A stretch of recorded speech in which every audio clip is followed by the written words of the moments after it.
Hello，大家好。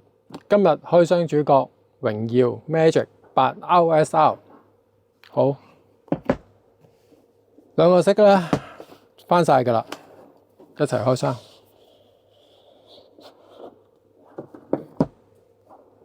第一隻咧就係呢一個板岩灰啊，咁就好靚嘅一個灰色嘅陶瓷嘅設計，光線嘅底下你有輕微少少藍色，同上一代嘅深灰色就分別好大嘅，係咁樣望一望嘅配件添啦。經典嘅保時捷嘅包裝嘅設計啊，火牛皮套 Porsche Design 卡針。好，睇埋另一個色先。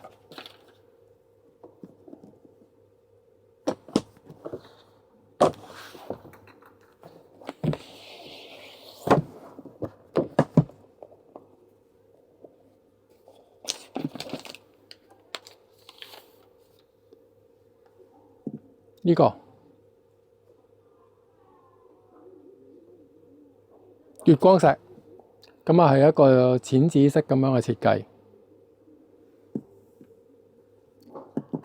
兩隻顏色咧都係而家咧保時捷官方911嘅顏色嚟嘅。大家上翻官網可以睇到啦，係現時咧Porsche 911咧嘅車身嘅顏色嚟嘅。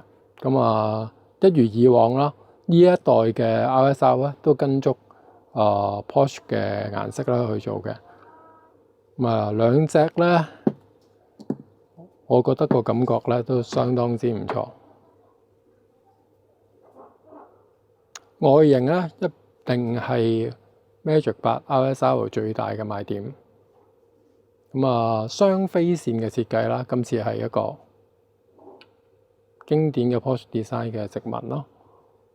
鏡頭咧係少少方方地形嘅，同其他幾隻嘅影相旗艦啦嘅大圓圈咧有少少造型上嘅分別。咁當然啦 ，Porsche Design 啊嘛。不過最緊要咧都係個手感啦。呢個陶瓷嘅物料，真陶瓷嘅物料啦，摸上去咧係真係冇得輸啊！啲質感咧係爆棚嘅。官方嘅名咧就叫超微晶玻璃。咁無論喺視覺上同埋真正摸上去，都同咧市面上嘅玻璃或者所有嘅玻纖咧個落差好大。呢個物料咧真係咧充分表現咗咧保時捷咧限定版嘅身份。跟機咧有埋呢個專用嘅保護套，咁亦都係咧有 Porsche Design 嘅字樣嘅。收貨啦 ，OK 嘅，造型靚嘅。講開 Porsche Design 咧，其實咧如果玩開機嘅咧，其實 Porsche Design 真係已經有出咗好多年啦。最初有三星啊，甚至 BlackBerry 啊嘅 Porsche Design 嘅限定啦。咁我相信最深入民心咧，就係華為嘅系列啦。10至到50都有呢個 Porsche Design 嘅 RS 系列，而且當時仲係有徠卡嘅三方聯名啊，真係非常之咁經典。咁呢部機嗰個手感咧，就令我覺得咧，就真係呢個好似呢個 Mate 40 RS 啊，嗰個真陶瓷嘅手感。攞埋部上一代嘅 Magic 7 RSR 俾大家比較下啦。一睇啦就睇到啦。呢個雙飛線設計咧，應該咧係比單線咧係靚仔嘅。同埋咧頭先強調咧嘅物料啦，睇到落差好大啦。呢部舊款咧個物料咧就真係十分之普通嘅，就同一般嘅其他嘅手機型號係冇分別。今次真係個高級感係提升咗嘅。再睇埋啦，同門大佬啦，真係 Mate 80 RS。咁基本上佢哋嘅材料咧，望上去咧係一致嘅。咁當然啦，如果你問我自己個人感覺啦，華為咧呢個八卦型嘅鏡頭啦，呢個經典嘅八卦型鏡頭咧，嗰個霸氣咧就更加強嘅。咁呢個華為最高級嘅系列咧，當然咧有翻佢嘅功夫喺度，不過都係嗰句啦，揀呢個樣咧，你哋要諗諗 Google 嘅問題。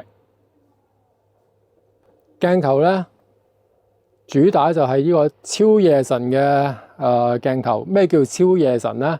就係光圈夠大，主鏡5000萬像素，長焦2億長焦，最高支援100倍 zoom， 廣角鏡咧都係5000萬，而且咧全部鏡頭咧都支援咧 CIPA 5.0嘅防手震。硬件16+512或者係24G加 1T，CPU 就係822 Gen 5。呢部機最高咧係去到24G RAM 㗎。順便想同大家講下啦。咁其實咧最近啲 RAM 咧就升值咗好多啦。其實好多電子產品咧都加咗價㗎啦。傳聞啦，亦都應該好大可能啦。今年2026年咧，即將推出嘅新款咧都會官方售價都係會上調嘅。咁其實咧，我可以話俾大家聽咧，其實唔止未出嘅新款嘅，某一啲舊款嘅新貨咧，有機會咧個價錢咧都會輕微上升嘅。同埋 RAM 嘅數字咧可能會縮翻細，甚至大陸機啦都可能會跳翻去到12G RAM 啦，好多型號咧都係12G RAM 嘅。暫時收到個風係咁樣啦。咁所以咧，市場上邊咧，其實24G RAM 嘅機咧係值錢嘅，能夠最高支援24G嘅機唔係好多嘅啫。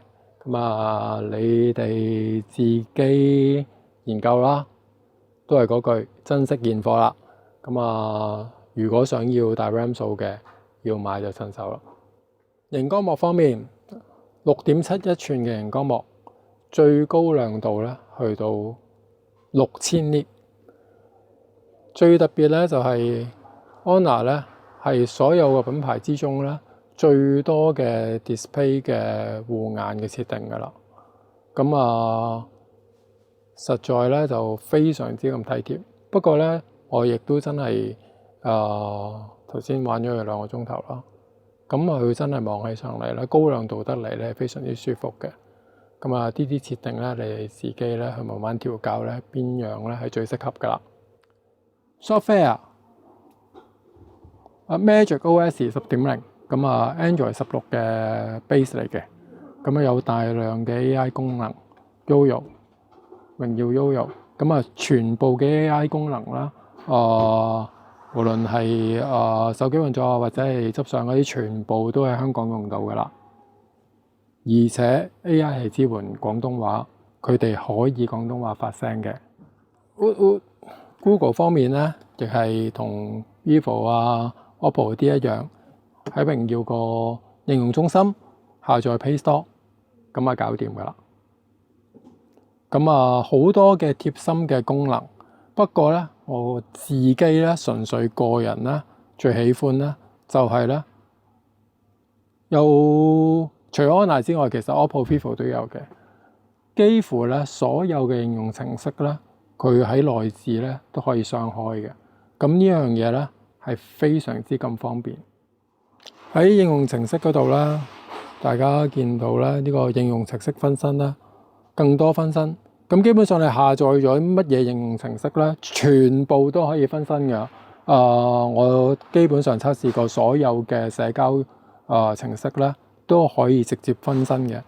用起嚟咧，真係方便好多嘅。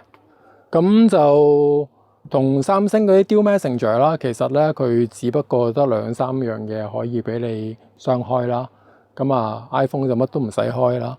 咁呢樣嘢咧，我覺得係啲國產品牌咧非常非常之大嘅賣點，亦都真係直接方便到生活嘅。榮耀 Magic 8 RSR 咁啊，規格咧確實咧都算係非常之頂級啦。不過咧，我自己覺得最緊要咧都係型，咁啊確實係幾有型嘅。有陣時手機嗰啲嘢唔使下下背 number 嘅，靚咪得咯。好啦，今日嘅分享咧就去到呢度啦。我係三和電器嘅 Simon，多謝晒大家嘅支持。記住 like and subscribe 我哋嘅 channel，多謝晒。